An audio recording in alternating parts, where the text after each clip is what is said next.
कृष्ण हरी जय जय राम कृष्ण हरी जय जय राम कृष्ण हरे जय जय राम कृष्ण हरे जय जय राम कृष्ण हरे जय जय राम कृष्ण हरे जय जय राम कृष्ण हरे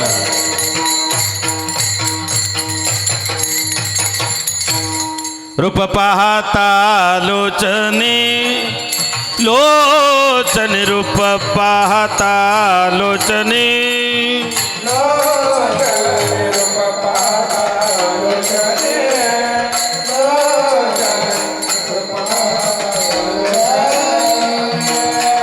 सुख झाले भो साजनी सुख झाले भो साजनी तो हा विठ्ठल बरवा बरवा तो हा विठ्ठल बरवा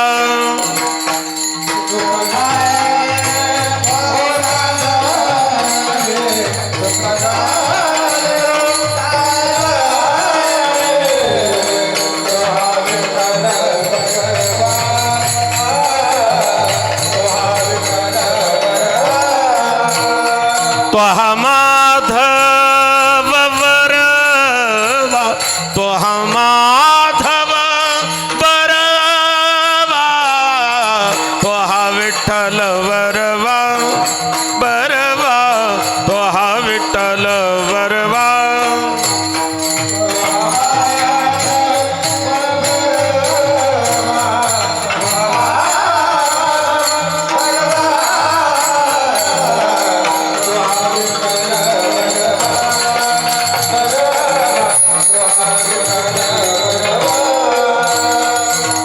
बहुत सुकृताची जोडी जोडी बहुत सुकृताची जोडी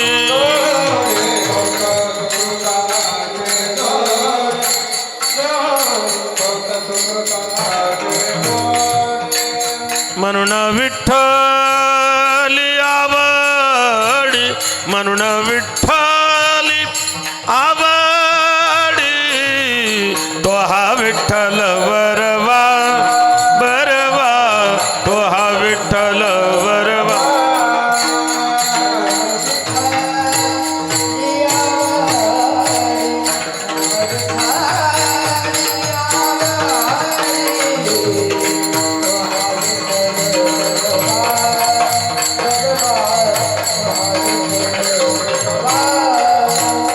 तो हा माधव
राम कृष्ण हरे राम कृष्ण हरे जय जय राम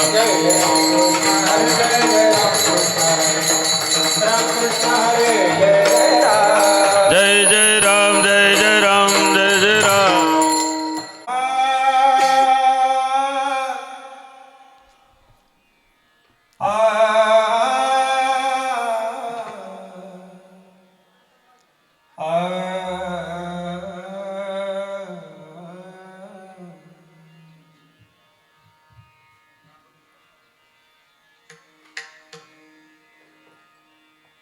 ले पोराचे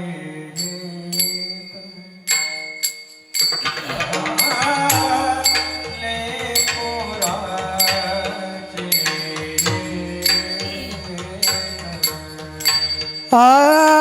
आले कुराचे हित हितले कुराचे हित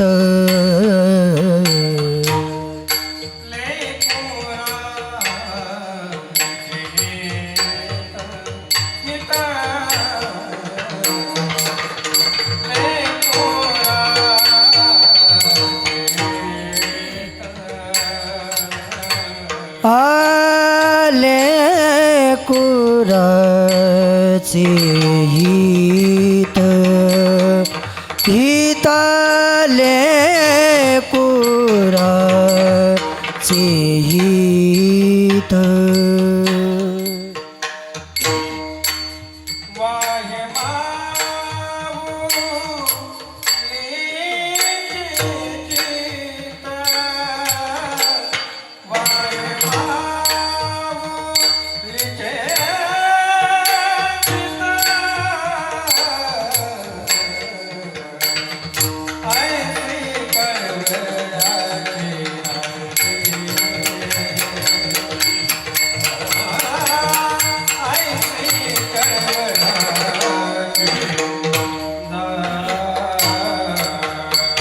वाहे माऊलीचे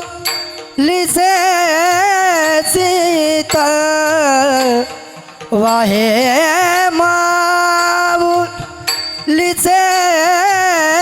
सीता ऐसी कळवळ्याची जाती ऐसी कळवळ्याची जाती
करिला भाविना प्रीती करिला भाविन करिला भाविन करिला भाविन करिला भाविन ला भाविन लाभवेन करिला भा हरी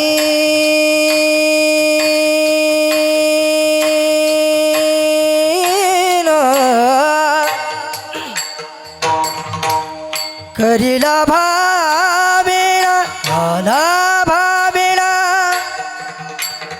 करिला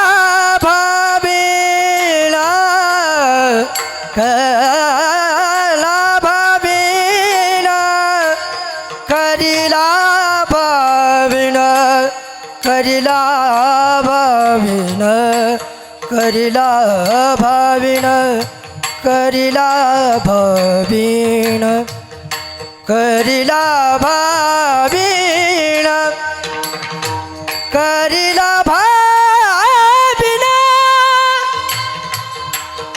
भाविन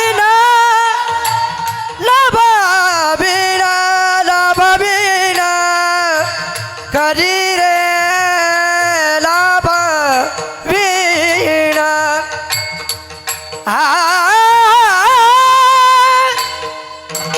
रणा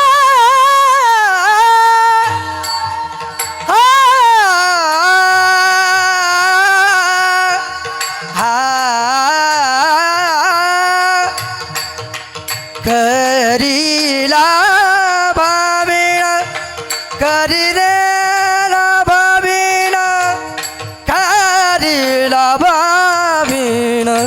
लाभावीन प्रीती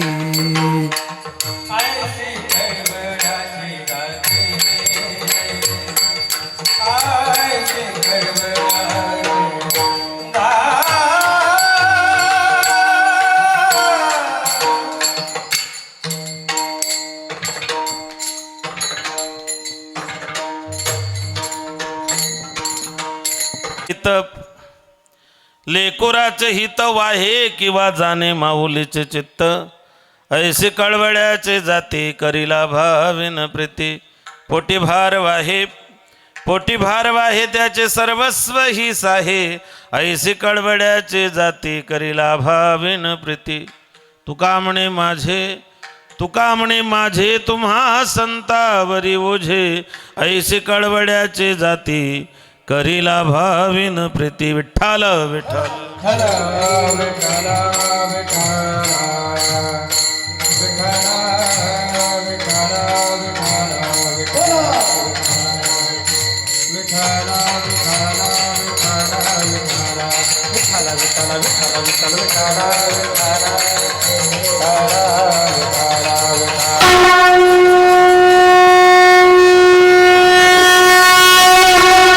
पुंडरीकाय दातो मुनीन्द्र समागत्य तिष्ठन्त्मानन्दकन्दं परब्रह्मलिङ्गं भजे पाण्डुरङ्गम् पांडुरंगा करू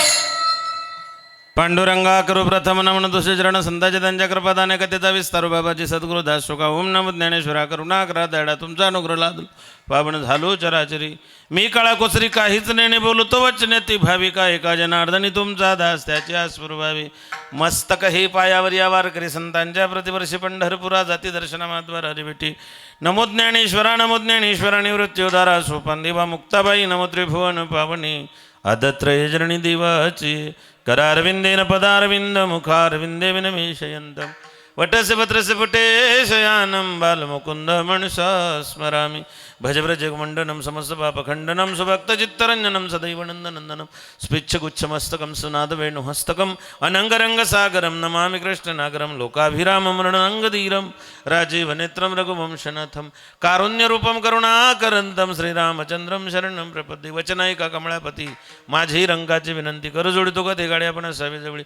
घ्यावी माझे बाग जर का मागे नाणेक तो काय बंद मंदे बसवते गाजरा कवा कर जोडी तो कधी गाडी आपण असावी जवळी सेवे लागी सेवक झालो तुमच्या लागलो निच्चरणा आहो स्वामी तुकया देवा यावरी नक्रवा विहीर कैवल्याचा पुतळा प्रकटला भुतळा चैतन्याचा जिवाळा ज्ञानोबा माझा साधकाचा मायबाप दर्शनारे तापसराबापती सुखरूप ज्ञानोबा माझा धन्य धन्य मुक्ताबाई तुमचे चरणी माझे डोई माझा केला अंगीकार दाखविला परात पर आदत्रय जरणी मुक्ताबाई माते कृपा करी वरद हस्ते मजवरी आदिनाथ अनुग्रह नाथासी दिला नाथे हस्त ठेविला मस्तकी तुमच्या ऑनलाईन येते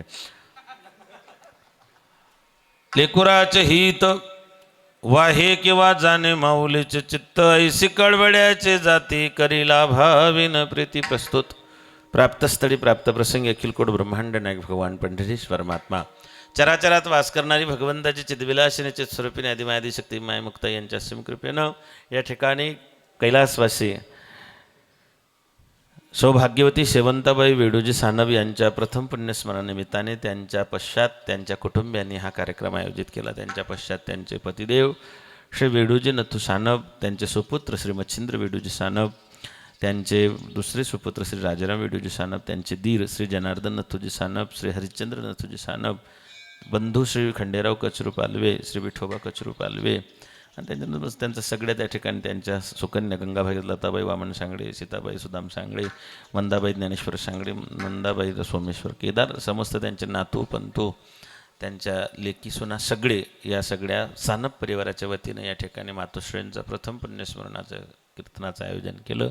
मला ही सेवा बऱ्याच दिवसा अगोदर श्री हरिभक्तीपरायण आपल्या परिसराचं वैभव गान गंधर्व आदरणीय याच परिवारातले आणि याच गावातले भूमिपुत्र श्री हरिभक्तीपरायण चिंतामणजी महाराजांनी मोठ्या आग्रहानं ही सेवा मला बऱ्याच दिवसा अगोदर या सानप परिवाराच्या वतीने दिली होती. या कार्यक्रमासाठी लाभलेले महाराष्ट्रातले गुणीजन, आपल्या जिल्ह्याचं वैभव, वारकरी संप्रदायातलं मृदंग अलंकार श्री हरिभक्तीपरायण किरणजी महाराष्ट्रांची उपस्थिती या कार्यक्रमाला आहे. भजन सम्राट संगीत अलंकार श्री विजयजी महाराज काळे महाराष्ट्रांची उपस्थिती आहे. चिंतामण महाराज, विनेकरी, चोपदार, संस्थेतले सगळे विद्यार्थी, कुठले पारगाव पिंपरी सगळे विद्यार्थी संस्थेचे, साऊंड सिस्टीम फार गोळे अप्रतिम. या कार्यक्रमासाठी लाभलेले सगळे जीवाभावाचे, या परिवारावर प्रेम करणारे आप्तेष्ट नातेवाईक, इष्ट मित्र, गण गोत्र सगळे सोयरे, राजकीय सामाजिक सांस्कृतिक सगळ्या क्षेत्रातले या ठिकाणी या परिवाराशी निगडीत असणारे मान्यवर, आमचं ज्यांचं जे विशेष प्रेम 15 वर्षापासून आहे आमचे श्री हरिभक्तिवृंद दशरथ भाऊ सांगळे यांची उपस्थिती, परिसरातली सगळी जेव्हा भावाची मंडळी, सगळ्यांचं नाव घेणं शक्य नाही. माझ्यासोबत मखमलाबादहून उपस्थित असलेले आमचे ओम भाऊ सूर्यवंशी, या वयामध्ये हे लेकरं परमार्थ करता, ही सगळ्यात मोठी जमेची बाजू आहे महाराज. अभंग तुकोबारायांचा आहे. आई या शब्दाची व्याख्या सांगणारा, आई या शब्दाचं कर्तृत्व सांगणारा, आईचा त्याग, बलिदान, समर्पण सांगणारा अभंग या ठिकाणी मातोश्रींच्या प्रथम पुण्यस्मरणानिमित्ताने आपण घेतलेला आहे. मायबाप या अभंगामध्ये तुकोबराय सुरुवातीचे 3 चरण आईचं वर्णन करतात आणि 4थ्या चरणात संतांचं वर्णन करतात. मग नेमका हा अभंग संतपर आहे की आईचं वर्णन करणार आहे? मायबाप तुकोबरायांना हे सुचवायचं आहे की जशी आई लेकराच्या हिताचा विचार करते, तसं या जगाच्या हिताचा विचार करणारे फक्त संत आहे. तुम्ही संत माय बाप कृपावंत. ज्याप्रमाणे आई लेकराची काळजी घेते, त्याचप्रमाणे संत जगताची काळजी घेतात. ब्रह्ममूर्ती संत जगी अवतरले, उद्धाराया आले दीन जना. या सगळ्यांचा उद्धार करण्याची तळमळ ज्या संतांना आहे, जशी एका आईला आपल्या लेकराबद्दल असते. आणि तुकोबारायांनी जाणून बुजून ते शब्द वापरला आहे, माऊली. म्हणजे या अभंगात तुकोबारायांना आईचंही वर्णन करायचं आहे आणि या अभंगात तुकोबारायांना ज्ञानोबारायांची माहिती सांगायची आहे. विठ्ठल विठ्ठल.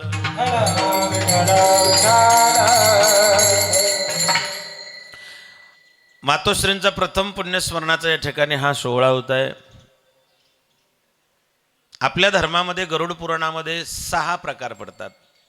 2 सिद्धांत आहे, 2 कर्म आहे आणि 2 मार्ग आहेत. गरुड पुराण या 6 सिद्धांतावरती आधारलेला ग्रंथ आहे. भगवंतानं गरुडाला जो उपदेश केलेला आहे की मृत्यू आल्यानंतर किंवा व्यक्ती गेल्यानंतर त्या जीवात्म्याची काय गती असते, त्याचे 6 प्रकार गरुड पुराणामध्ये भगवंतानं गरुडाला सांगितलेलं आहे. जगातला असं एकमेव ग्रंथ आहे की तो मेल्यानंतर वाचला जातो. आपल्या वैदिक परंपरेमध्ये, आपल्या धर्मशास्त्रानुसार असा एकमेव ग्रंथ आहे की माणूस गेल्यानंतर त्या ग्रंथाचं पारायण केलं जातं किंवा वर्णन केलं जातं. मग याच्या 2 मार्ग आहे, 2 सिद्धांत आहे, 2 कर्म आहे. आपण फक्त आज कर्माचा विचार करू. व्यक्ती गेल्यापासून 16 दिवसापर्यंत घरामध्ये जे कर्म केलं जातं त्याला म्हणतात प्रेत कर्म. जीवात्मा ज्या घरातून जातो, आपल्या देहाची शांती झाल्यानंतर जीव गेल्यापासून 16 दिवसापर्यंत आपण जे घरात करतो त्याला म्हणतात प्रेत कर्म.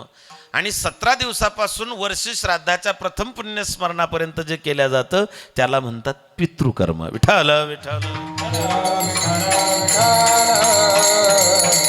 मग पहिल्या दिवसापासून जीव गेला, तिथे जे काही विधी सांगितलेले आहेत, अंत्येष्टी. 16 संस्कार आहे, त्याच्यातला शेवटचा संस्कार आहे अंत्येष्टी. मग जीव गेला, प्रेताची जी काही सेवा करायची असते. प्रेत घराच्या बाहेर काढताना जिथे जीव गेला तिथे पहिला पिंडदान करायचा असतो. प्रेत घराच्या बाहेर काढलं की दरवाजात दुसरा पिंडदान करायचा असतो. अंगणामध्ये जिथे प्रेताची आपण सेवा करतो ते उचलल्यानंतर तिथे 3रा पिंड द्यायचा असतो. प्रेत उचलल्यानंतर स्मशानाकडे नेताना एका ठिकाणी कुठेतरी खाली ठेवतात, त्याला काय म्हणतात? विसावा. तिथे अमान्य श्राद्ध नावाचं पहिलं श्राद्ध होतं. तिथून प्रेत उचललं की स्मशानामध्ये गेलं की भडाग्नी, अग्निडाग जे काही आपली विधी असेल ती केल्या जाते. मग इथून सुरू होतो तो 16 दिवसापर्यंतचा त्या ठिकाणी असणारा विधी. मग त्याच्यामध्ये दशक्रिया विधी आहे, त्याच्यामध्ये पिंडदान आहे. मग त्याच्यात यमाचा पिंड आहे, काय एक प्रेताचा पिंड आहे, आपल्या पूर्वजांचे पिंड आहे. आपण घरातून गेले त्याची दशक्रिया विधी त्या ठिकाणी केल्या जाते. 5 ज्ञानेंद्रिय 5 कर्मेंद्रिय या दोघांच्या शुद्धीसाठी जे दशपिंड पाडल्या जातात त्याला म्हणतात दशक्रिया विधी. काशी जर त्या जीवात्म्याने केली असेल तर मग 13व्याचा विधी करावा लागतो. ज्यांनी काशी केली त्यांचं 13वं केलं जातं. आणि मग 16व्या दिवशी षोडश श्राद्ध असं या ठिकाणी म्हटलेलं आहे. मग 17व्या दिवसापासून त्या ठिकाणी त्या जीवात्म्याचा प्रवास सुरू होतो असं गरुड पुराण सांगतं. 17 दिवसापासून प्रवास सुरू झाला की दर महिन्याला ज्या तिथीला देह ठेवला त्या तिथीला एक टप्पा असतो, तिला मासिक श्राद्ध म्हणतात. जीव गेल्यानंतर प्रत्येक महिन्याला एक श्राद्ध केलं जातं, त्याला म्हणतात मासिक श्राद्ध. असे 11 श्राद्ध त्या ठिकाणी केल्या जातात. तिथून सुरुवात झाली की प्रथम पुण्यस्मरणाच्या आदल्या दिवसापर्यंत, म्हणजे मातोश्रींचं आज प्रथम पुण्यस्मरण तर कालच्या दिवसापर्यंत त्या जीवात्म्याचा प्रवास धर्मराजाच्या महालापर्यंत केला जातो. आदल्या दिवशी मुक्काम होतो सकाळी 6 वाजेपासून तर 12:30पर्यंत वर्ष श्राद्धाच्या दिवशी त्या जीवात्म्याचा प्रवास सुरू होतो. तो 6 घंट्याचा प्रवास सांगितलेला आहे. धर्मराजाच्या त्या ठिकाणी आल्यानंतर महालामध्ये तिथे काही दरवाजे बंद आहे, काही आपोआप उघडतात, काही आपोआप बंद होतात, काहींची उघडझाप होते. तिथे गेल्यानंतर त्या जीवात्म्याला धर्मराजाच्या समोर उभं केलं जातं. तिथे उभं केल्यानंतर आपण आयुष्यभर जे केलेले कर्म आहे त्या कर्मांचा पाढा वाचला जातो. विठ्ठल विठ्ठल विठ्ठल. जे काही चांगलं वाईट कर्म असेल ते कर्म त्या ठिकाणी धर्मराजासोबत सांगितलं जातं.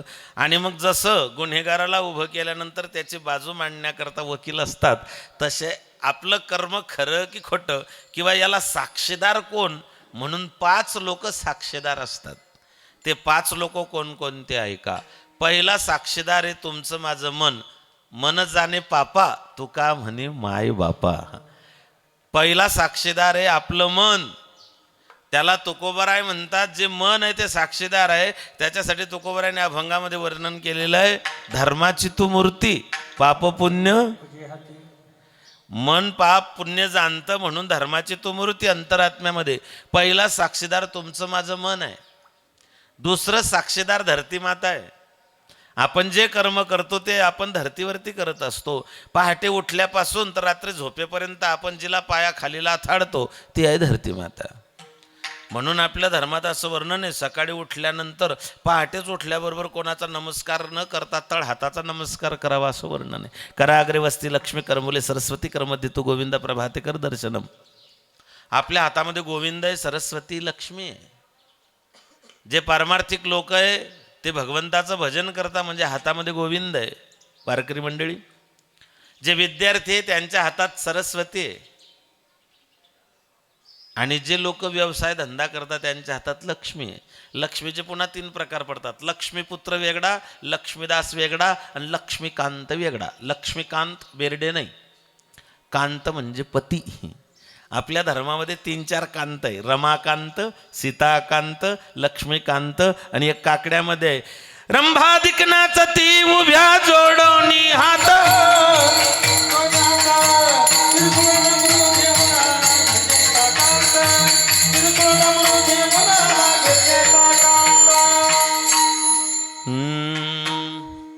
रंभादिक नाचती उभ्या जोडोने हात, उभ्या जोडोने हात.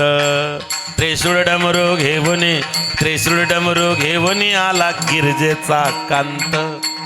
गिरजाकांत म्हणजे महादेव, सीताकांत म्हणजे प्रभू रामचंद्र, रमाकांत म्हणजे भगवान विष्णू, लक्ष्मीकांत लक्ष्मीचा मालक, लक्ष्मीदास जो आयुष्यभर लक्ष्मीच्या मागे धावतो त्याला म्हणतात लक्ष्मीदास. आणि एक आहे लक्ष्मीपुत्र. लक्ष्मीपुत्र म्हणजे कोण? जो सोन्याचा चमचा घेऊनच जन्माला येतो त्याला म्हणतात लक्ष्मीपुत्र.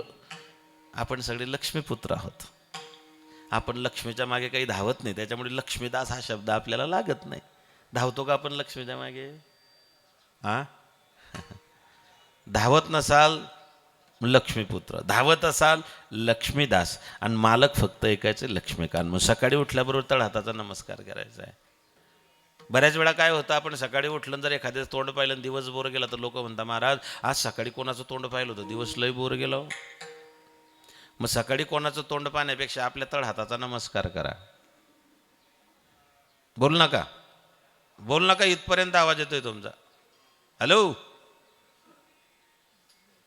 माईक द्या बरं त्यांना. विठाल विठाल विठाल विठाल.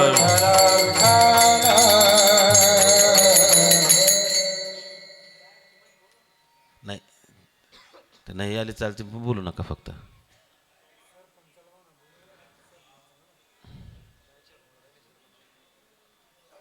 नाही नाही नाही नाही, ऐकलं त्यांनी. बोलू नका फक्त, विसंगती होते. इथपर्यंत आवाज येतोय तुमचा. मनातल्या मनात बोला. काय म्हणता महाराज, काय सांगत होतो तुम्ही? गेलं ना, बेंगलं ना आपलं आता. सकाळी उठल्याबरोबर तळ हाताचा नमस्कार करा. कोणाचं तोंड पाहिलं दिवस बोर जातो की नाही? लोक म्हणतात महाराज आज सकाळी कोणाचं तोंड पाहिलं होतं, दिवस लय बोर गेला. जसं आपण दुसऱ्याचं तोंड पाहिलं तसं आपलंही कोणीतरी तोंड पाहिलं असेल ना. एका गावात एक करंटा माणूस राहायचा. नियम असा होता, लोक म्हणायचे त्याचं तोंड पाहिले कोणतंच काम होत नाही. ही बातमी राजापर्यंत गेली. राजा सांगितलं, राजा आपल्या गावात असा करंटा माणूस आहे, त्याचं तोंड पाहिलं कोणतंच काम होत नाही. राजा म्हणला, मी प्रॅक्टिकली अनुभव येईल. राजा पहाटे 4 वाजता त्याच्या दरवाज्यात उभा राहिला. त्याने दरवाजा उघडला. राजाने त्याचं तोंड पाहिलं. त्याने राजाचं तोंड पाहिलं. राजा घरी निघून आला. कर्मधर्म संयोगानं राजाला त्या दिवशी इतकं काम पुरलं, रात्री 11:30 वाजता भाकर भेटली. दिवसभर भाकरच भेटली नाही. राजाने प्रधानाला सांगितलं, असा माणूस गावात ठेवण्यात काही अर्थ नाही. त्याला सांगितलं, तुला उद्या फासावर जाय. तो म्हणला, गुन्हा काय? म्हणले, तू करंट आहे, तुझं तोंड पाहिलं, राजाला भाकर भेटली नाही. दुसऱ्या दिवशी फासाच्या तख्तावर उभं करण्यात आलं. त्याला शेवटची इच्छा विचारली, तुझी शेवटची अंतिम इच्छा काय? त्याने सांगितलं, मला मारायच्या आधी गावातल्या सगळ्या लोकांना एकदा भेटायचं आहे. फासाच्या तख्तावर उभं राहिला आणि त्या सगळ्या लोकांना जमा केलं. आणि तो बोलायला लागला, गावकऱ्यांनो, मी मान्य करतो की मी करंट आहे. मी म्हणजे तो बोलतोय बरं. तो म्हटला की मी मान्य करतो मी करंट आहे, माझं तोंड पाहिलं की कोणतंच काम होत नाही. राजाने माझं तोंड पाहिलं तर राजाला दिवसभर भाकर भेटली नाही. मी इतका करंट आहे. पण मला एक प्रश्नाचं उत्तर तुमच्याकडून पाहिजे. जसं राजाने माझं तोंड बघितलं तसं मी पण राजाचं तोंड पाहिलेलं आहे. राजाने माझं तोंड पाहिलं तर राजाला फक्त भाकर भेटली नाही, पण मी राजाचं तोंड पाहिलं तर मला फाशीवर जायची शिक्षा झाली. खरा करंटा कोण आहे? म्हणून सकाळी उठल्याबरोबर आपल्या तळहाताचा नमस्कार सुभाषितकारांनी सांगितला. दुसरे, समुद्र वसने देवी प्रवस्थन मंडले विष्णू पत्नी नमस्तुभ्यम फादरस्पत समश्वमेव. ही धरती माता आहे, ती आपली आई आहे, म्हणून दुसरा नमस्कार त्या ठिकाणी तिला सांगितलेला आहे. मायबाप म्हणून तुमच्या माझ्या कर्माचा दुसरा साक्षीदार आहे धरती माता. तिसरा साक्षीदार आहे भगवान सूर्यनारायण. चौथा साक्षीदार आहे चंद्रमा. आणि 5वा साक्षीदार आहे गणपती बाप्पा. हे 5 लोक तुमच्या माझ्या कर्माचे साक्षीदार आहे. म्हणून माझी गुरुमाऊली म्हणायची, देवाची भीती नाही बाळगली तरी चालेल, पण कर्माची भीती बाळगा. कारण देव माफ करतो, कर्म माफ करत नाही.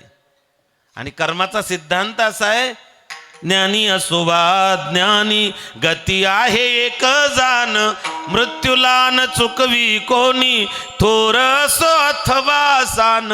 जीवनातलं अंतिम सत्य मृत्यू आहे.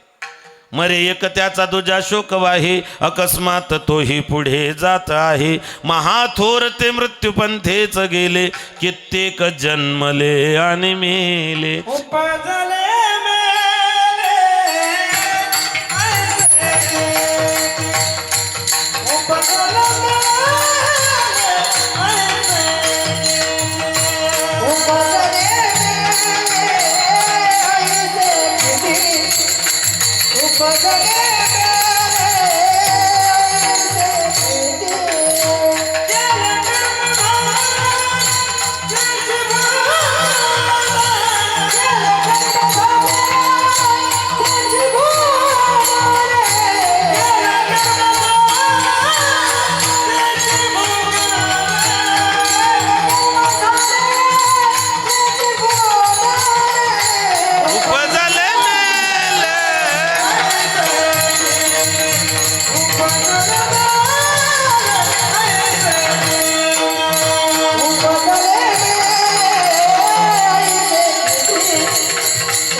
वा, इतक्या जोरात नका वाजू जाऊ टाळ्या. केले कर्म झाले त्याची भोगा आले, उपजले मेले ऐसे किती. हे अंतिम सत्य आहे जीवनातलं. मृत्यू अटळ आहे. माणूस रोज मृत्यू पाहतो. धर्मराजाला विचारलं यक्षाने की जगातलं नवल काय, तर धर्मराज सांगतात, लोक रोज मृत्यू पाहतात तरी त्याच्यात बदल होत नाही. मृत्यू देखता है औरों की रोज सवेरे शाम, भवन बनाता ऐसे जैसे हर दिन वही मुकाम. कि माया तेरी बहुत कठिन है राम, कि माया तेरी बहुत कठिन है राम. मृत्यू अंतिम सत्य आहे, अटळ आहे. हे मृत्यू लोक आहे. जातस्य ध्रुव मृत्यू. जो जन्माला आला तो मरणार आहे. ज्याचा आज मेला पंचा मेला, आज मेला पंचा मेला, बाबा मसाला गेला, आज मेला पंचा मेला, पंचा मेला, आज मेला पंचा मेला, बाबा मसाला गेला, आज मेला पंचा मेला. या बोले ना तू बोल, बोल सैया जावा,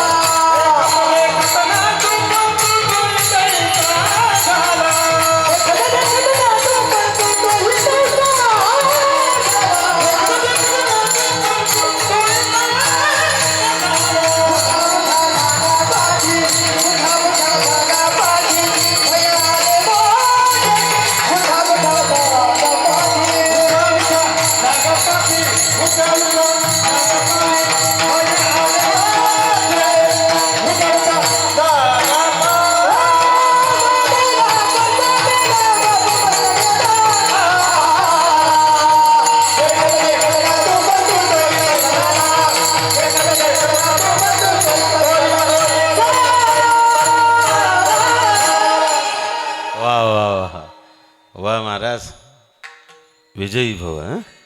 आजा मेला पंजा मेला बाप मसनात गेला देखत देखत ना तू पण तू बी तैसा झाला उठा उठा जागा पाठी भय आले मोठे पंढरी वाचून तुझ्या ठाव नाही कोठे. मरायचं प्रत्येकाला आहे. 3 वाक्य लक्षात ठेवा. रस्त्यानं चालताना असे चाला की लोकांनी रामराम घातला पाहिजे, बसताना अशा जागी बसावं लोकांनी जवळ येऊन बसलं पाहिजे, आणि मरताना असं मरा ज्याला कळालं त्याच्या डोळ्यात खळकन पाणी आलं पाहिजे. उत्तम जीवने कीर्तिमान उत्तम जीवने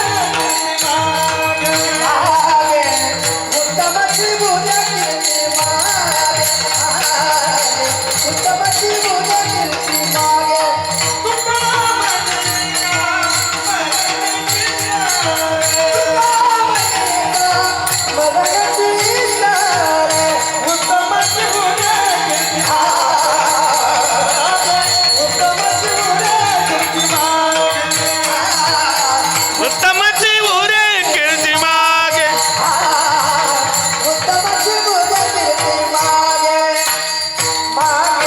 वा वा वा. तुका म्हणे एका मरणाची सरे उत्तमची उरे कीर्ती मागे. मरणाआधी सावध व्हावे कीर्ती करोनी मरावे. मरायच्या आधी सावध व्हा. महाराज म्हणता मी झालो सावध झालो हरीच्या आलो जागरणा. मग शेवट गोड व्हावा जरी करणे असेल गोड शेवट गा तर त्याच्यासाठी संस्कारक्षम जीवन जगणं गरजेचं आहे. आणि माणसाला ते संस्काराचं विद्यापीठ जे जीवनात पहिलंय तिचं नाव आहे आई. आतापर्यंत जेवढे युगपुरुष राष्ट्रपुरुष महापुरुष संतपुरुष जगात झाले त्या प्रत्येकावरती आपल्या आईचा प्रभाव दिसतो. छत्रपती शिवाजी महाराजांनी हिंदवी स्वराज्याची संस्थापना केली. संकल्पना कोणाची? आईची होती. महाराजांना काय ठाऊक होतं की स्वराज्य काय? जिजाबाईंनी पोटात राजा बनवला, सध्या पेटीत राजे जन्माला येतात. ही संकल्पना आई साहेबांची होती. मायबाप आतापर्यंत जगामध्ये जे उच्च कोटीचे साधक झाले असतील प्रत्येकाच्या जीवनामध्ये आईचा त्या ठिकाणी प्रभाव जाणवतो. आई माझा गुरु, आई कल्पतरू, कारुण्य सिंधू आई, वात्सल्य सिंधू आई, तुझं बोलू मी आता सांग कोणत्या उपायी. साने गुरुजींनी आईचं महामंगल असं स्तोत्र निर्माण केलं, त्याचं नाव श्यामची आई. मी या मताचा माणूस आहे. गीता नाही वाचली तरी चालेल, भागवत नाही वाचलं तरी चालेल, पण जीवनात एकदा श्यामची आई वाचली तरी आई काय माणसाला कळाल्याशिवाय राहत नाही. एकदा श्यामची आई वाचून काढा. हा म्हणजे आत्मा, ही म्हणजे ईश्वर, दोघांचं संयुक्त मिश्रण म्हणजे आई. स्वामी तिन्ही जगाचा. मग प्रत्येक माणसाला 5 माता आहे. जन्म देणारी माता, गुरुची पत्नी तेही माता, तिला गुरुपत्नी म्हणतात ती माता, राजाची बायको ती पण माता, आपल्या मित्राची जी बायको असते ती सुद्धा मातेच्या जागी असते, आणि आपल्या पत्नीची आई सासू ती पण माता. अशा पंचमाता शास्त्रकारांनी तुम्हाला मला प्रत्येकाला सांगितलेले आहे. या सगळ्या मातांच्या पलीकडे एक माता आहे, तिचं नाव आहे धरती माता. जिच्यासाठी देशभक्तांनी असेल राष्ट्रभक्तांनी असेल तिच्यासाठी त्यांनी आपल्या देहाची प्राणांची आहुती दिली. मायबाप, जन्म देणारी माता, पुन्हा त्याच्यामध्ये आई वेगळी, माता वेगळी आणि माऊली वेगळी. फक्त आपल्या लेकरांची काळजी करते तिला म्हणता आई, एकापेक्षा जास्त लेकरांची काळजी करते किंवा उपदेश करते तिला म्हणता माता. आणि एकाची नाही, दोघांची नाही, चौघांची नाही, जगातल्या सगळ्या लेकरांना आपले स्वतःचे लेकरं समजून काळजी करते तिला म्हणतात माऊली. एका लेकराला घडवलं आऊसाहेब जिजाऊ, 5 लेकरांना घडवलं तिचं नाव कुंती. मायबापा हो, काहींनी एका लेकराला घडवलं, काहींनी 2 लेकराला घडवलं. ज्ञानोबारायांनी आपल्या जीवनामध्ये स्वतःच्या आईचं वर्णन केलं नाही, पण ज्या आईनं लेकरांना संस्कारित बनवलं त्या आईचं वर्णन ज्ञानोबाराय तोंड भरून करतात. ज्ञानोबारायांनी स्वतःच्या आईचं वर्णन केलं नाही, पण ज्ञानोबारायांनी त्या आईचं वर्णन केलं ज्या आईनं लेकराला पाळण्यात टाकलं, झोका देऊन त्या ठिकाणी उपदेश करायची. कोणता? हा देह नाशिवंत मलमूत्राचा बांधा,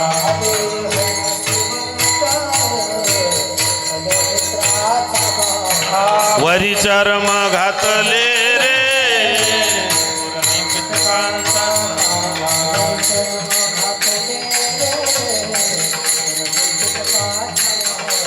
रव रव दुर्गंधी रे अमंगळ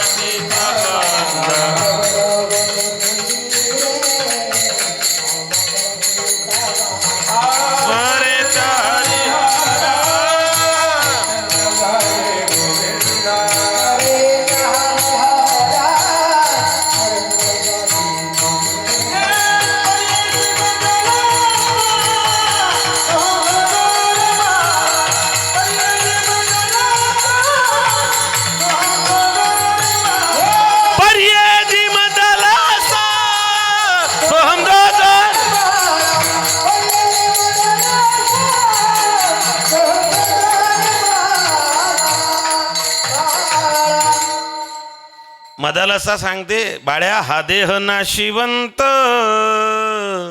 मलमूत्राचा बांधा, रक्त मांस हड्डी के ढेर पर मड़ा हुआ है चाम, देख इसकी सुंदरता हो जाती नींद हराम, कि माया तेरी बहुत कठिन है राम. काय गोड वर्णन आहे बघा. रक्त मांस हड्डी के ढेर पर मड़ा हुआ है चाम. चाम म्हणजे कातड. वरी चर्म घातले रे कुर्मी कीटकांचा सांधा. याच्यावरती कातड आहे, वरतून पलास्तर मारलेलं आहे. काहींचं पलास्तर नर्मदेचं आहे. भगवंतानं ही कातडी दिलेली वरतून. मदालसा लेकराला सांगते, मायनं लेकराला कोणता उपदेश करावा हेही फार महत्वाचं आहे. धर्मशास्त्र सांगतं, जे लेकरू 24 घंट्यांपैकी 3 तासापेक्षा जास्त आपल्या आईच्या अंगा खांद्यावरती लहानपणी खेळतं, ते लेकरू एक तर पुढे सज्जन होतं किंवा त्या ठिकाणी साधू तरी बनतं. लेकरावरती आईचा प्रभाव पाहिजे. पूर्वी लोक सुखी होते, घरात माय होती, गोठ्यात गाय होती, दुधावर साय होती. आता घरात माय नाही, गोठ्यात गाय नाही, थैलीच्या दुधाला साई येत नाही. माय उरली कुठे? मायचं मॉडिफिकेशन झालं मम्मी. माय नाही राहिली घरात. मायबाप मदालसानं बाळाला संस्कार घातलेले आहेत, लेकराला घातलं. ज्ञानोबाराय वर्णन करतात. चला, ती एक माता आहे. दुसरी एक माता आहे शास्त्रामध्ये, नवनाथ ग्रंथामध्ये ते जालिंद गोपीचंद राजाची आई मैनावती. मैनावती गोपीचंदाची आई. गोपचंद राजा अत्यंत बलाढ्य राजा होऊन गेला. 1200 स्त्रिया त्याला स्नान घालायच्या. सार्वभौम राजा होता. आईनं त्याच्या देहाकडे पाहिलं, आईच्या लक्षात आलं की हा देह नाशिवंत मलमूत्राचा बांधा. हे नासकं कुचकं सडकं जाणार आहे हो, याची गॅरंटी नाही हो. लोक सांगतात चांगला माणूस होता हो, त्याचं का मरायचं वय होतं का महाराज? अहो, आम्ही सोबतच शाळेत जायचो ना. आम्ही दोघं जण एकाच सायकलवर बसायचो, डबल सीट बसायचो, शाळेत जायचो, एकाच बेंचवर बसायचो, एकच डबा 2 जण खायचो, एकच पुस्तक फाडायचं, 2 कॉप्या करायचो. त्याचं मरायचं वय नव्हतं महाराज. रात्री 11:30 वाजेपर्यंत आम्ही काल रात्री तर पित होतो चहा अमृत तुल्य पित होतो. क्षणभंगूर नाही भरवसा, वारे सावध तोळा मायाशा, काही न चले मग गळा पडेल फासा, पुढे हुशार थोर आहे वळसा गा, राम राम स्मराधी. नास काय मदालसा लेकराला सांगते नाही का. गोपीचंदाच्या आईनं मैनावतीनं गोपीचंदाला पाहिलं. तिच्या डोळ्यातला अश्रूचा थेंब त्याच्या खांद्यावर पडला. आईकडे बघितलं, सांगितलं, आई तुझा कोणी अपमान केला का? तुला कोणी टोचून बोललं का? तुझं कोणी त्या ठिकाणी नाव घेतलं का? तिने सांगितलं, बाबा तुझ्यासारखा मुलगा पोटी असताना माझ्याकडे कोण वाकड्या नजरेनं पाहिजे. म्हणले, मग का रडते? काय दुःख आहे तुला? तिनं सांगितलं, जालिंदरासारखे सद्गुरू घरी येतात, तू नमस्कार करत नाही. शास्त्रकार सांगतात, जिस घर नहीं है संतों की पूजा वो घर भूत समान, भजन बिना जीवन पशु समान. ज्या घरी संतांची पूजा नाही आहे, ऐका, संतांचं गावात येणं भाग्य आहे. संत तुमच्या घरी येता परम भाग्य आहे. तुम्ही संतांची आठवण करता सौभाग्य आहे. स्वतः संत बनून जाणं महत् भाग्य आहे. आणि एवढं सगळं होऊन आपण न सुधारणं दुर्भाग्य आहे. जालिंदरासारखे सद्गुरू घरी येता, तू नमस्कार करत नाही. गोपीचंदाला एकच शब्द आईचा लागला, अंक लगी बंक लगी लगी सजन कसाई, ऐसी एक लगी गोपीचंद को तो छोड़ दी बादशाही. गोपीचंदाला उपदेश केला मैनावतीनं. मदालसेनं आपल्या बाळाला उपदेश केला. जिजाऊनं छत्रपती शिवाजी महाराजांना उपदेश केलेला आहे. का ही प्रत्येक माता आपल्या लेकरांना उपदेश करते, समजवते, शिकवते, त्याचं कारण एकमेव आहे. अभंगाच्या पहिल्या चरणामध्ये लेकराचं हित, लेकराचं हित, लेकराचं हित,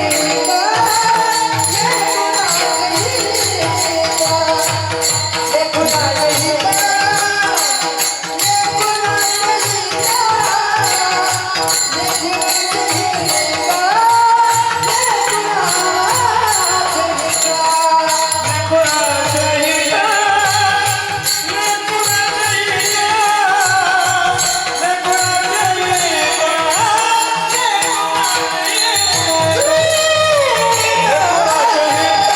जय हो. लेकराचं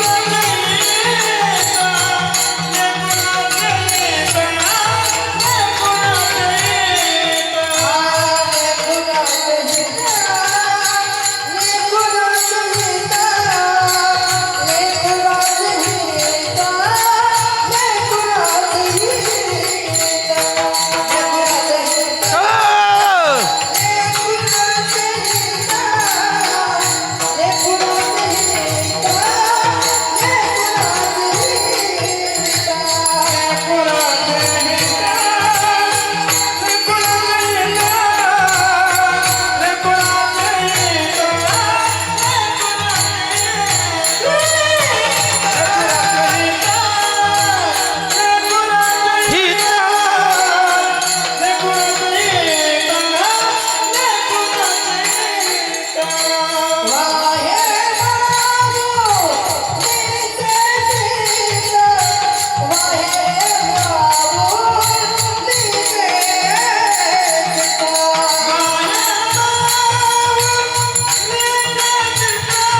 वा महाराज वा, क्या बात आहे. लेकुराचे हित वाहे किंवा जाणे माऊलीचे चित्त. लेकरू वेगळं, शिशु वेगळा, अर्भक वेगळं, बाळ वेगळं, मुलगा वेगळा, कुमार वेगळा, तरुण वेगळा, प्रौढ वेगळा आणि म्हातारा वेगळा. विठाला विठाला. नुकतंच जन्माला आलं त्याला म्हणतात अर्भक. ज्याला काहीच कळत नाही त्याला म्हणतात शिशु. ज्याला बोलता येतं पण सांगता येत नाही, त्याला दिसतं, त्याला बोलता येतं पण ते आपल्या भावना त्याला व्यक्त करता येत नाही, ते अज्ञानी स्वरूपात असतं, त्याला म्हणतात लेकरू.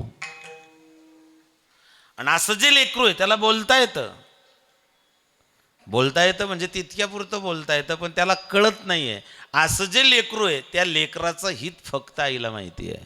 लेकुराचे हित वाहे किंवा जाणे माऊलीचे चित्त, किंवा मातेची या चित्ती अवघी बाळकाची व्याप्ती. आईच्या चित्तामध्ये फक्त लेकरूच आहे. आईच्या चित्तात लेकरू असतं आणि भक्तांच्या चित्तात एक धरला चित्ती आम्ही रखमाईचा पती. भक्तांच्या चित्तामध्ये देव आहे आणि आईच्या चित्तामध्ये फक्त लेकरू असतं. जनाबाईचा एक फार मोठा अभंग आहे आणि फार सुंदर अभंग आहे. आई याच्यावरती वर्णन करताना जनाबाईने इतकं गोड वर्णन केलेलं आहे. जनाबाई म्हणतात, फार सुंदर उपमा दिली जनाबाईने. जनाबाई म्हणतात, पक्षी जाय दिगंतरा पिल यासी आणि चारा, घार हिंडते आकाशी झेप घाले पिलापासे, वानर हिंडे झाडावरी पिलू बांधून उदरी, माता गुंतली कामासे आणि चित्त तिचे बाळापासे, जनी म्हणे विठ्ठल माये जनी वेळो वेळा पाहे. प्रभात तारी असे जाय, प्रभात तारी असे जाय, प्रभाते चारी प्रभात तारी असे जाय, विनुवत पळे, अनमा प्रभात तारी असे जाय, प्रभात तारी असे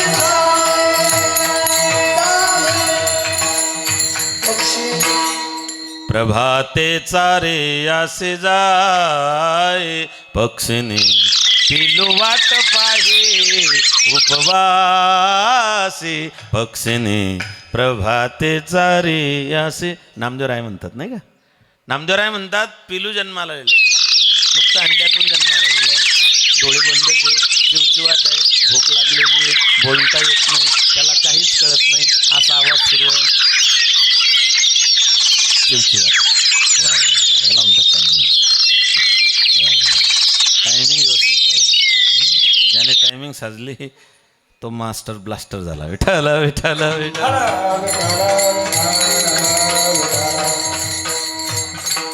याला समय सुचकता. जीवनात वेळ फार महत्वाची हो.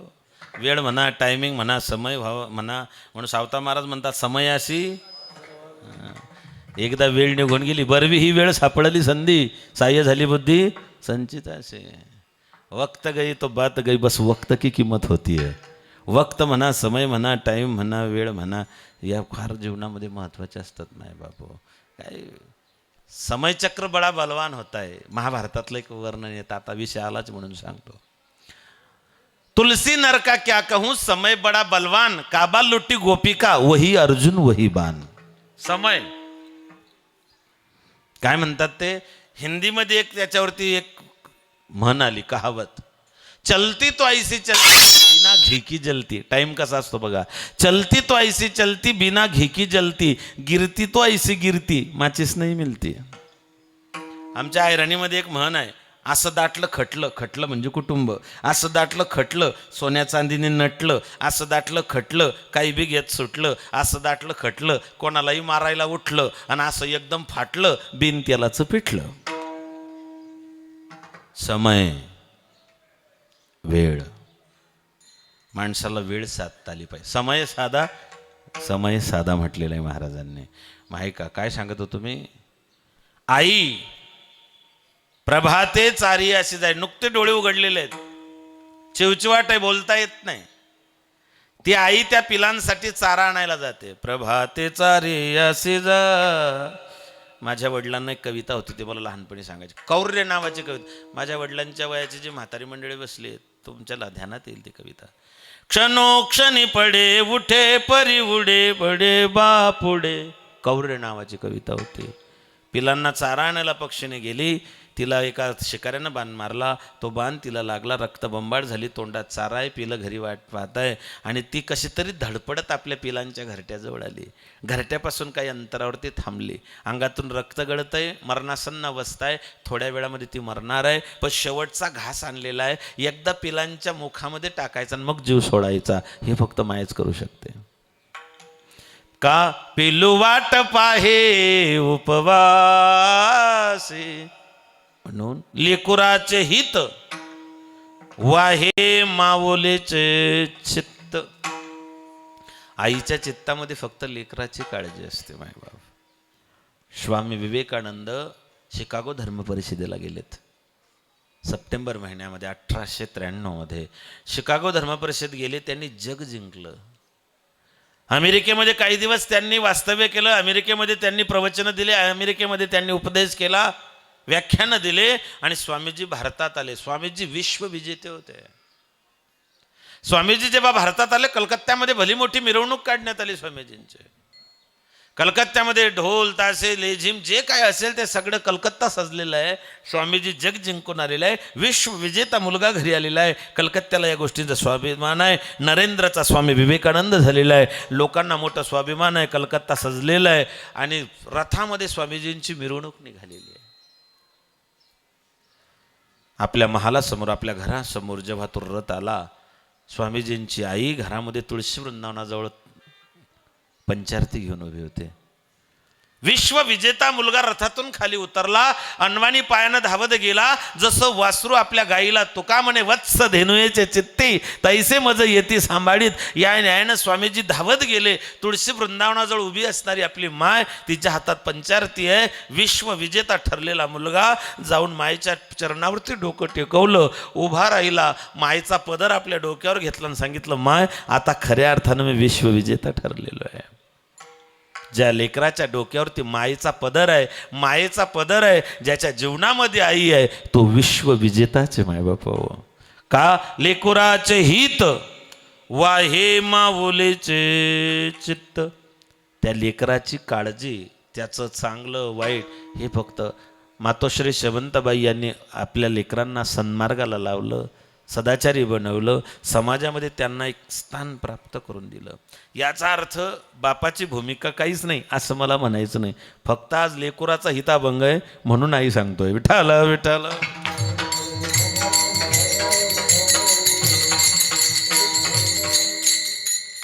म्हणून आतापर्यंत एकच लक्षात ठेवा, जेवढे जगामध्ये ज्या ज्या क्षेत्रातले कर्तबगार पुरुष झाले, त्या प्रत्येकाच्या जीवनामध्ये आईचा त्या ठिकाणी सिंहाचा वाटा आहे, मोलाचा वाटा आहे. म्हणून लेकरावरती संस्कार ही आई घालत असते. आईच्या जवळ लेकरू जास्त प्रमाणामध्ये राहतं. म्हणून त्या ठिकाणी लेकुराचे हित वाहे माऊलीचे चित्त. माऊली म्हणजे ज्ञानोबाराय. काय केलं ज्ञानोबारायांनी? केला जगासी उपकार, तारी येले नारी नर, तारी येले नारी.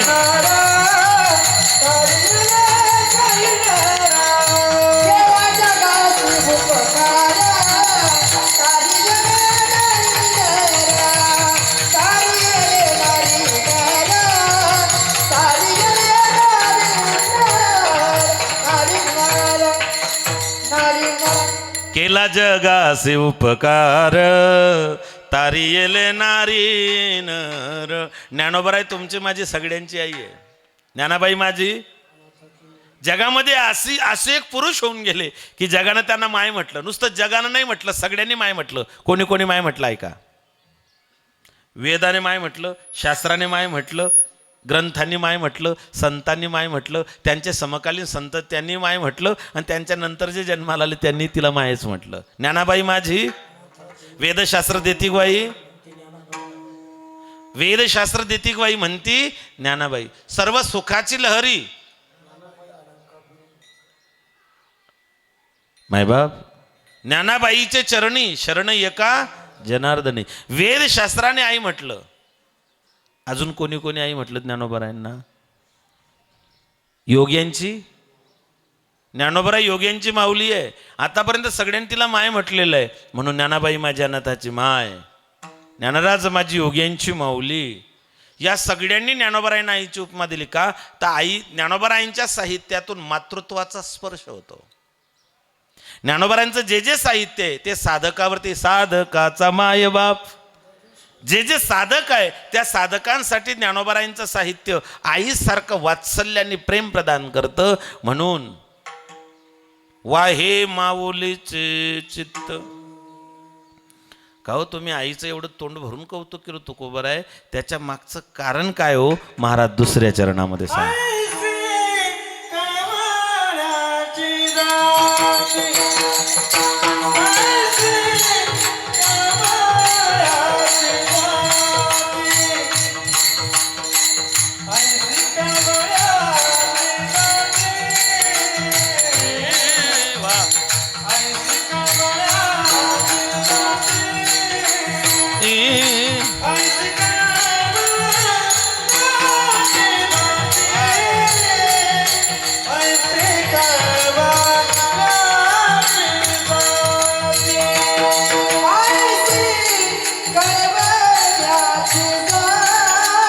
क्या बात है.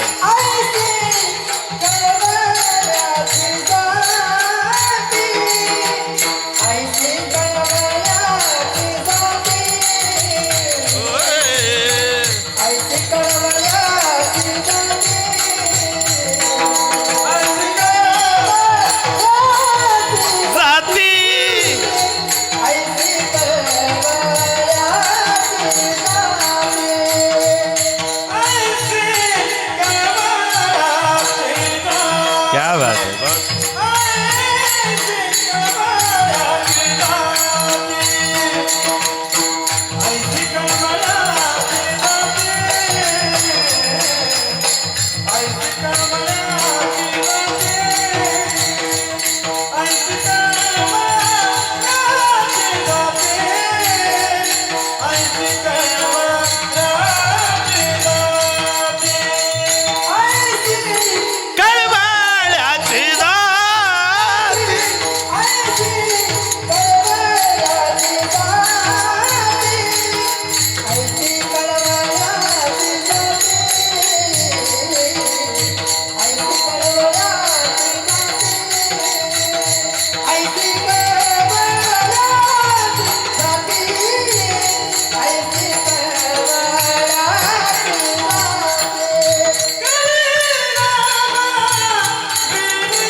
ऐसी काळवड्यात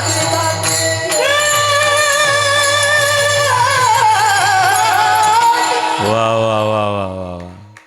चिंतामण आबा 3D चाल म्हटली तुम्ही. 3D इतकं सोपं 3D ती एका चालीत 3 चाली. मला तर जमणारच नाही, आपल्याला जमतच नाही ते.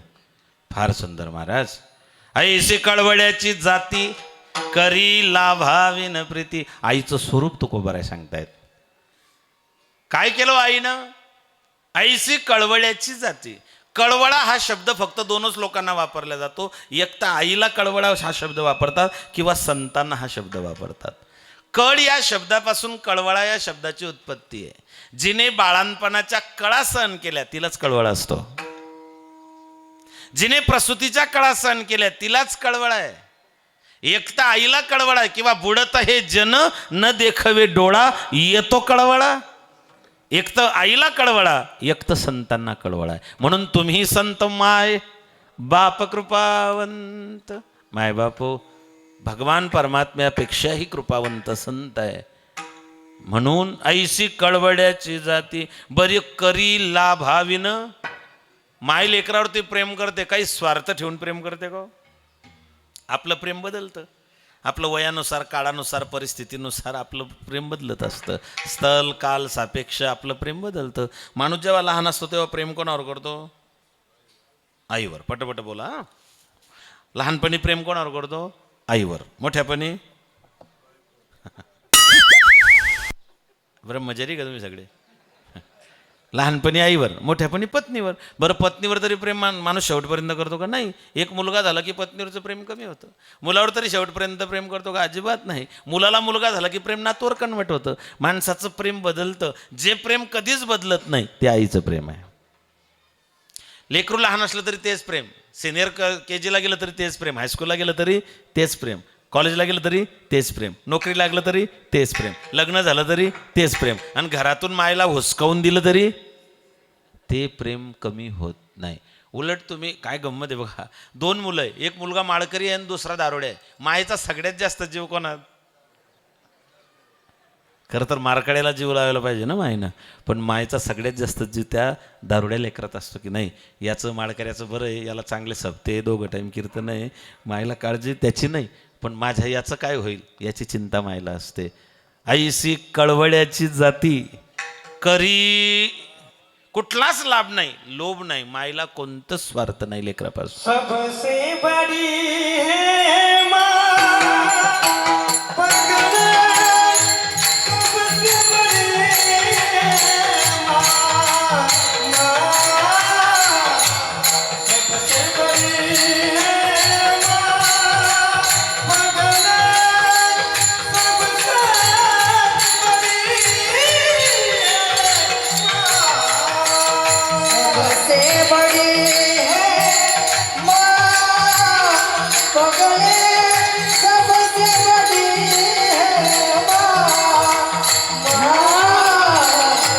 सबसे बड़ी है माँ पगले, सबसे बड़ी है माँ, माँ से बढ़कर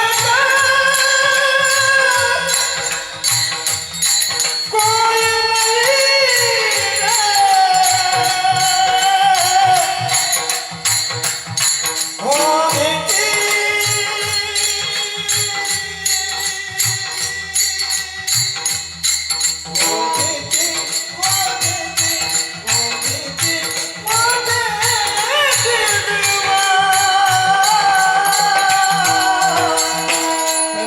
बड़ी है माँ पगले, सबसे बड़ी है माँ, सबसे बड़ी है माँ पगले, सबसे बड़ी है माँ, सबसे बड़ी है माँ सबसे बड़ी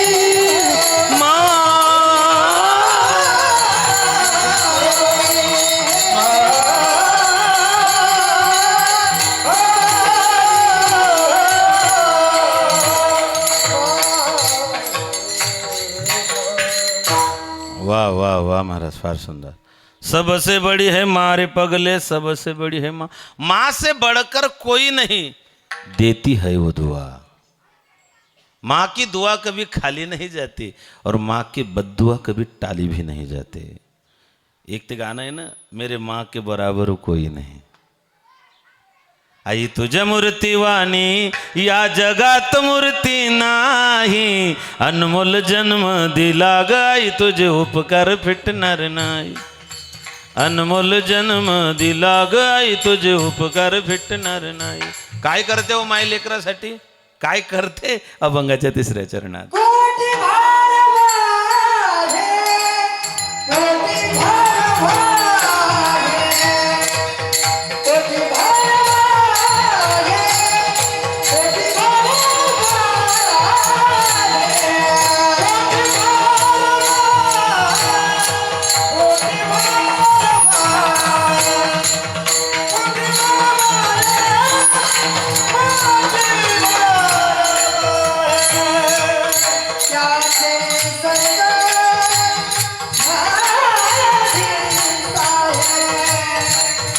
त्याचे सर्व न्यायाधीश आहे. त्याचे सर्व न्यायाधीश आहे. ऐसी न्यायाधीश आहे.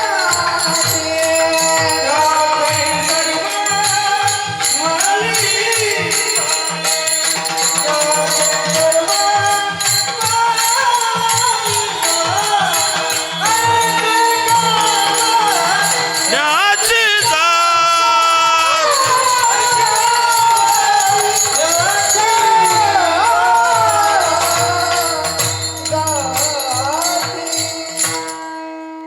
काय करते माय लेकरासाठी? पोटी भार वाहे, त्याचे सर्वस्व हिस आहे. माय काय असते असं जर एखाद्याला वाटलं की महाराज माय काय असते सांगा बरं, काहीच करू नका. 5 किलोचा दगड फक्त पोटाला 9 घंटे बांधून गावातून फिरून दाखवा. दिवसभर दिवसभर पण नाही, 24 घंटे नाही, 9 तास, 9 महिने जाऊ द्या, 9 दिवस जाऊ द्या. 5 किलोचा दगड पोटाला बांधा आणि गावातून 9 घंटे फिरून दाखवा. तुमच्या ध्यानाती नाही काय असते. पोटी भार वाहे, त्याचे सर्वस्व हिस आहे. माय बापा कल्पना करा, तुमच्या गावामध्ये निमगावमध्ये 20 वर्षा अगोदर एक माणूस आला, दुष्काळी भागातून आला. त्याला कोणीच नाही, मायबाप नाही, भाऊ बहीण नाही, कोणी. एकटा आला. राहायचे खायचे सगळे वांदे होते. गावात आला. गावातल्या सज्जन माणसाला, सरपंचाला भेटला. विनंती केली की दादा दुरून आलो, गावाकडे दुष्काळ पडला, कोणी नाही, मायबाप सगळे गेलेले आहेत, मी एकटा आहे, तुमच्या गावात मला आश्रय देता का? त्याला गावातल्या लोकांनी, सज्जनांनी आश्रय दिला. म्हटले काय हरकत नाही, आपल्या शेतीमध्ये वस्तीमध्ये भरपूर असे एक रूम पडलेली, त्याच्यामध्ये तू राहा, तुला त्या ठिकाणी सगळं सहकार्य करू. त्याने इमानदारीने, कष्टाने, स्वकष्टावरती त्याने आपलं स्वतःचं साम्राज्य निर्माण केलं. प्रामाणिकपणा, लोकांचा विश्वास संपादित केला. कांद्याच्या व्यापारामध्ये उतरला. सुरुवातीला हातगाडीवर कांदे विकायचा, मग बाजारात विकायला लागला, मग छोटी मोठी पिकअप भरायला लागला, मग मोठा व्यापारी बनला, मग मोठं गोडाऊन घेतलं, खूप मोठा श्रीमंत व्यापारी झाला. 20 वर्षानंतर त्याने साम्राज्य उभं केलं. बंगला बांधला, गाडी बंगला, बँक बॅलन्स, नोकर चाकर, सगळ्या गोष्टी, लग्न झालं, मुलं बाळा झालं, सगळ्या गोष्टी. आणि मग 20 वर्षानंतर त्याने सगळ्या गावाला पंगत दिली. सगळ्या गावाला बोलवलं, सगळ्यांचे भाषणं झाले, लोकांनी सदिच्छा दिल्या, शुभेच्छा दिल्या. सगळ्या लोकांनी सांगितलं गरीब माणूस होता, असा आला, प्रामाणिक होता, कष्ट केलं, स्वकष्टावरती याने उभं केलं. आणि शेवटी सगळ्यांचे आभार मानायला तो उभा राहिला. त्याने सांगितलं 20 वर्ष अगोदर आलो होतो, या गावात कोणाचा आसरा नव्हता, आधार नव्हता, पाय ठेवायला जागा नव्हती. आपल्या गावातल्या एका सज्जन माणसाने, अमुक माणसाने त्याचं स्वतःचं घर, त्याची जागा मला पाय ठेवण्यासाठी दिली. त्याचे माझ्यावर उपकार आहे. त्याने जर मला पाय ठेवायला जागा दिली नसती तर आज मी इथपर्यंत पोहोचलो नसतो. त्याचे माझ्यावर एवढे उपकार आहे. मला सांगा, नुसतं भाड्यानं एखादी घर उपलब्ध करून दिलं तर तो माणूस आयुष्यभर तुमचे उपकार विसरत नाही. आपण जेव्हा या जगामध्ये या ठिकाणी आलो तेव्हा जिने आपल्या पोटामध्ये 9 महिने 9 दिवस जागा करून दिली, त्या मायेचे उपकार कसे फेडणार आहेत? इथं भाड्यानं जागा दिली की तुम्ही त्याचे उपकार विसरत नाही. ज्या माईने 9 महिने 9 दिवस, बरं तिने काय काय त्याग केला तिने सौंदर्याचा त्याग केला, तारुण्याचा त्याग केला, रूपाचा त्याग केला, तिने आपल्या सुखांचा त्याग केला, आपल्या आवडीनिवडींचा त्याग केला. माई लेकरासाठी आंबट खात नाही, तिखट खात नाही, गोड खात नाही. तिखट खात नाही का? माझ्या लेकराला त्रास होईल. आंबट खात नाही का? माझ्या लेकराला त्रास होईल. म्हणून लेकराला त्रास होऊ नये म्हणून पथ्य माय सांभाळते. माय लेकरासाठी एवढ्या खस्ता खाते, माय लेकरासाठी आपल्या सौंदर्याचा त्याग करते.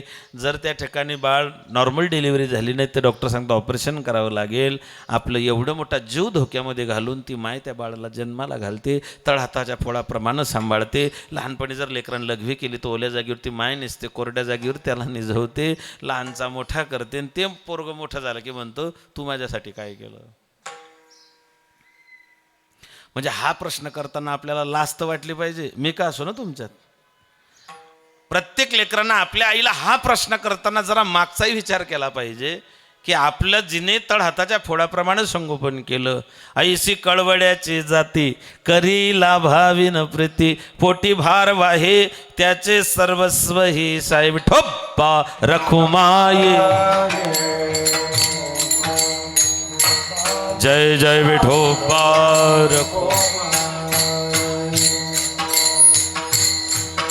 विठोबा रखुमा. जय जय विठोबा रखुमा. विठोबा रखुमा. ताळी वाजवा, भजन करा. विठोबा रखुमा. जय जय विठोबा रखुमा.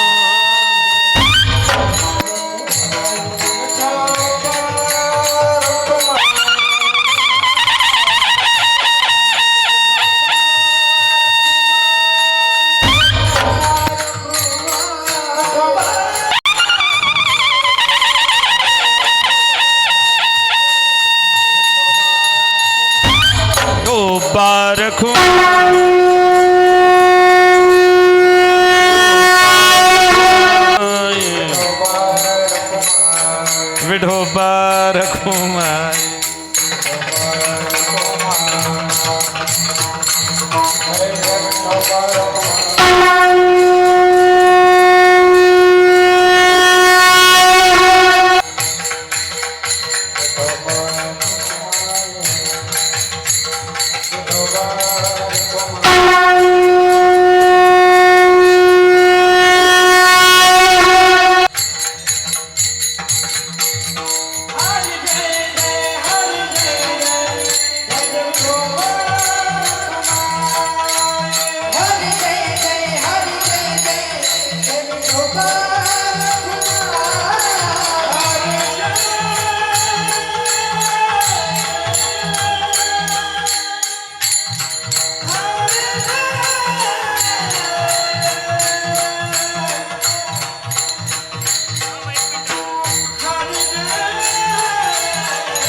पुंडलिका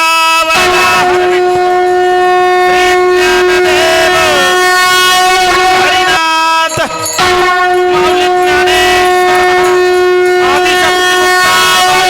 जगद्गुरु तुकाराम महाराज, सद्गुरु निवृत्तीनाथ महाराज, सद्गुरु महाराज, श्री संत भगवान श्री संत महाराज की.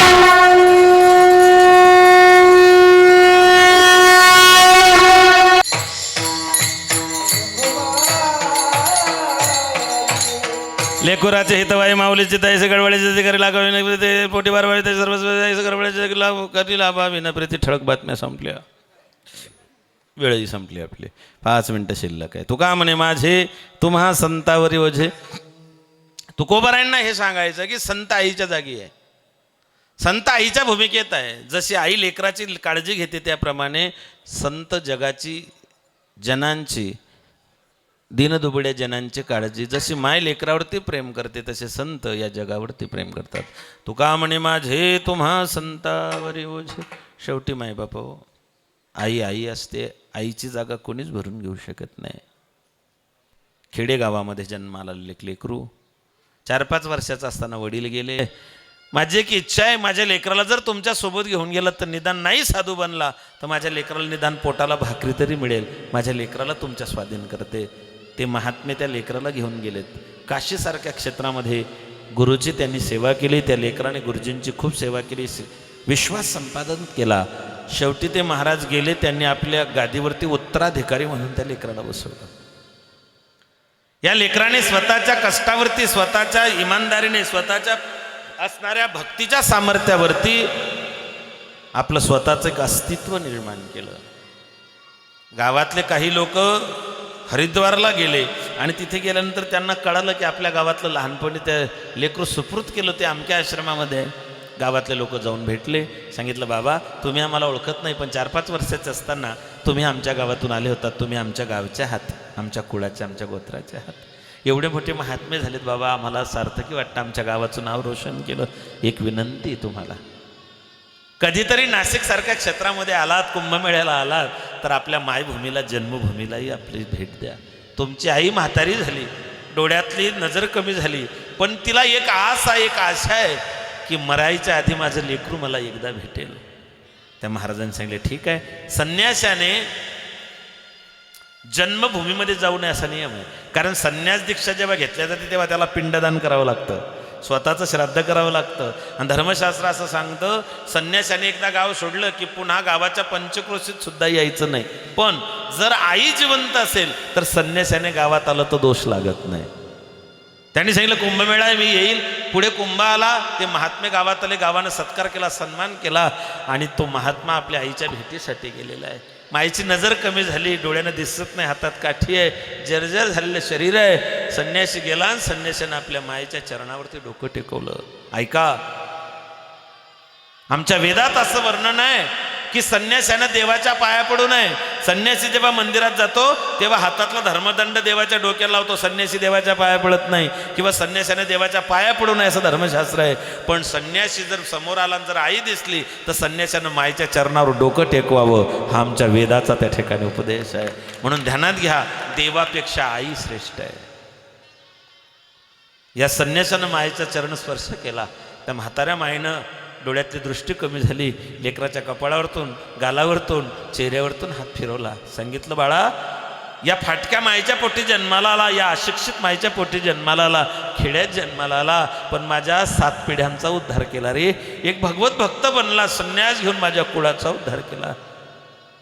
या उदरामध्ये तुला जन्माला घातलं, माझी एकच अपेक्षा आहे, मी मेल्यानंतर शेवटी तुझ्या हातून अंत्येष्टी माझी व्हावी एवढीच इच्छा आहे. मी काही जास्त दिवस जगणार नाही. गावाने महात्म्याला सांगितलं तुम्ही काही दिवस आराम करा, विश्रांती घ्या, थांबून घ्या. गावानं त्या महात्म्याला थांबवलं. मग गाव होतं.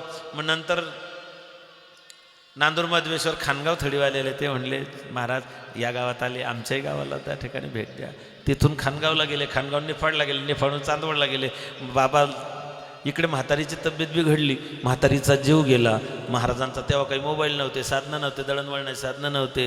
तपास करत करत 1 दिवस निघून गेला. लोकांनी सांगितलं महाराज आलेत, आईचं प्रेत ठेवा, राहू द्या. महाराजांचा तपास लागला नाही. रात्रभर प्रेत ठेवलं. दुसऱ्या दिवशी गावातले प्रतिष्ठित लोक झाले, म्हणले आता काही मातीचे हाल. साधू नदी बहती भली, साधू चलता भला. कदाचित निघून गेले असतील, रमता जोगी असतात.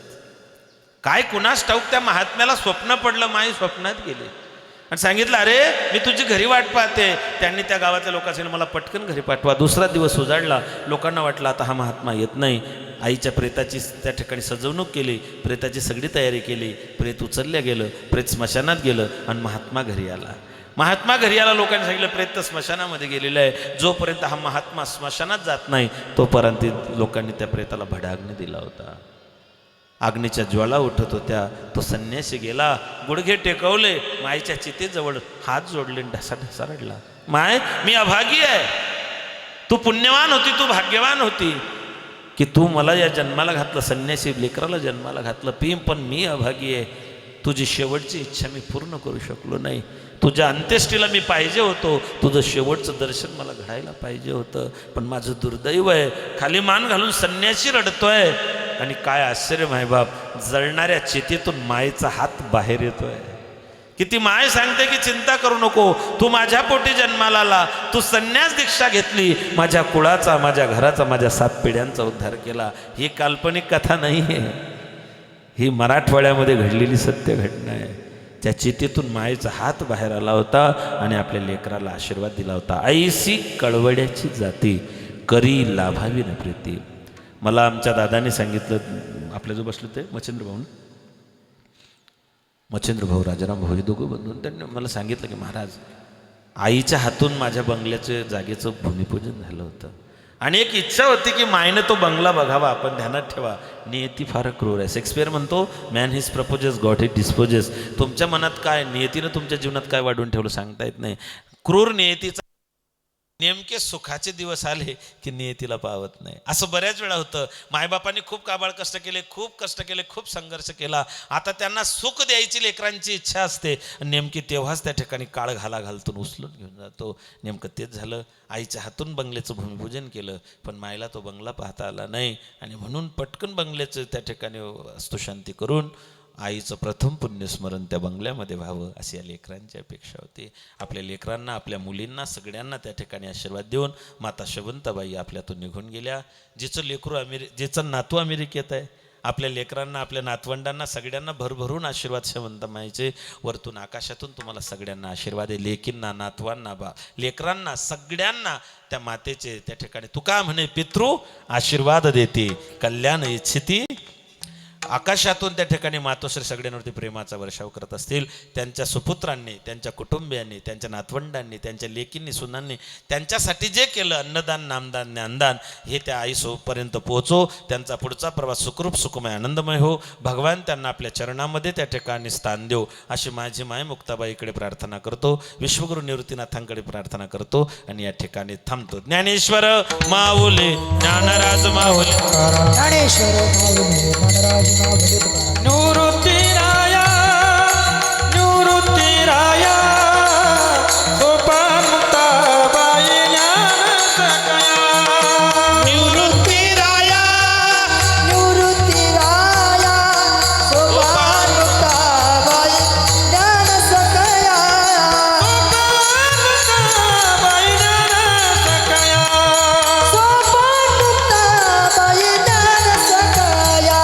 हे निवृत्तीराया निवृत्तीराया सोपान मुक्ताबाई ज्ञान सकया. विठ्ठल जय जय विठ्ठल, विठ्ठल जय जय विठ्ठल. आ बोलिले कुरे बेडे वाकुडे उतरे, क्षमा अपराध महाराज आ नाही उच्चारिला अधिकार मी आपला. क्षमा अपराध तुका म्हणे